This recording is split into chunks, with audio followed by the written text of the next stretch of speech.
Hello YouTube family, Shri शिवाय नमस्तुभ्यम। कैसे हैं आप सब?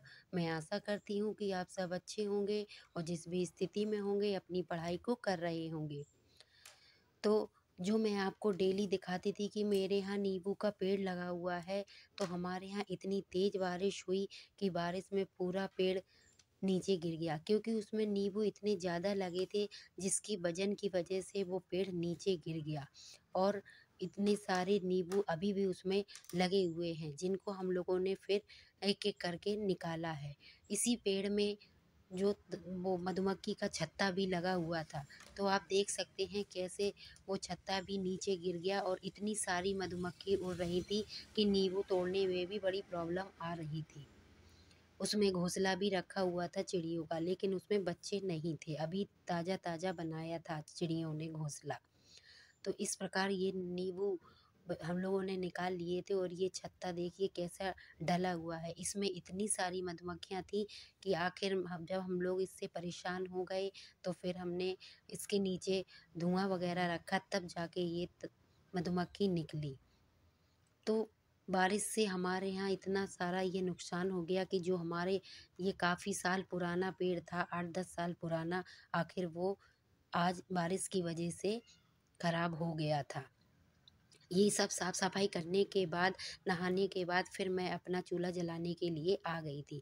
आज मैंने सबसे पहले गर्म पानी रखा था, क्योंकि बारिश इतनी तेज़ हो गई जिसके कारण हमारे यहाँ सर्दी भी बढ़ गई है और अब गर्म पानी से नहाना ही पड़ता है। इसलिए मैंने चूल्हा जलाया और गर्म पानी रखने करने के लिए रख दिया था। यहाँ पर मैं सब्ज़ी वग़ैरह कंप्लीट करने के बाद अब अपनी रोटी बनाने लगी थी। तो जैसा कि मैंने आपको बताया है कि जब भी मैं खाना बनाती हूँ, तो वहीं पर थोड़ी बहुत स्टडी भी कर लेती हूँ। मतलब जो भी सुनने वाली जो रहती है, वो मैं एक ना एक क्लास देख ही लेती हूँ। तो आज मैं वहीं पर वही करंट अफ़ेयर्स की क्लास देख रही थी, गौरव सर की।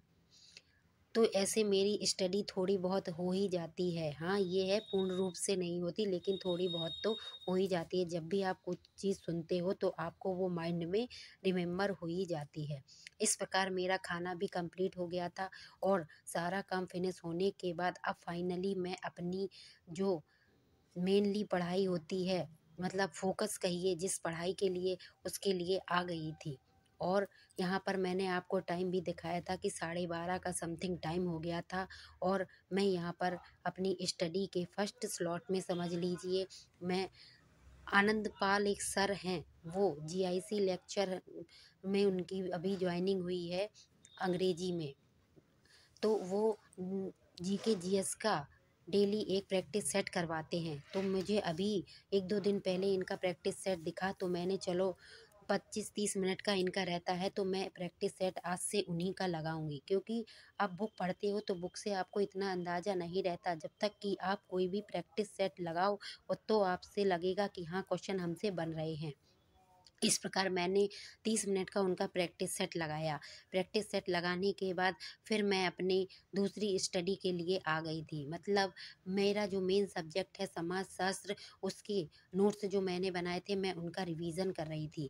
क्योंकि अब एग्ज़ाम डेट भी आ गई है और रिवीज़न मोस्ट इम्पॉर्टेंट होता है। बिना रिवीज़न के आपकी पढ़ाई किसी भी दिशा में नहीं जाती है। इसलिए रिवीज़न करना ज़्यादा ज़रूरी होता है। अब मैं यहाँ पर अपना रिवीज़न कर रही थी। इस प्रकार मैं अपनी स्टडी को करती हूँ, काम भी करती जाती हूँ और स्टडी भी करती जाती हूँ, क्योंकि हमारे लिए दोनों ही मोस्ट इम्पॉर्टेंट है। आपके लिए काम भी ज़रूरी है और स्टडी भी ज़रूरी है। इस प्रकार जितना भी टाइम मिलता है मैं अपनी स्टडी को करते जाती हूँ। अगर आपको हमारा ये ब्लॉग अच्छा लगता हो तो प्लीज़ मेरे चैनल को लाइक करें, सब्सक्राइब करें और कमेंट अवश्य करिए, क्योंकि आपके कमेंट मुझे बहुत ज़्यादा मोटिवेट करते हैं। जैसा कि कल आप लोगों के इतने सारे कमेंट थे, उस पर मैंने आपको एक वीडियो बना दी थी, जिससे शायद मुझे आशा है कि आपको आपके जितने सारे कमेंट्स थे घूंघट को लेकर, उनके सबके आंसर आपको मिल गए होंगे। मेरा चैनल देखने के लिए आपका बहुत बहुत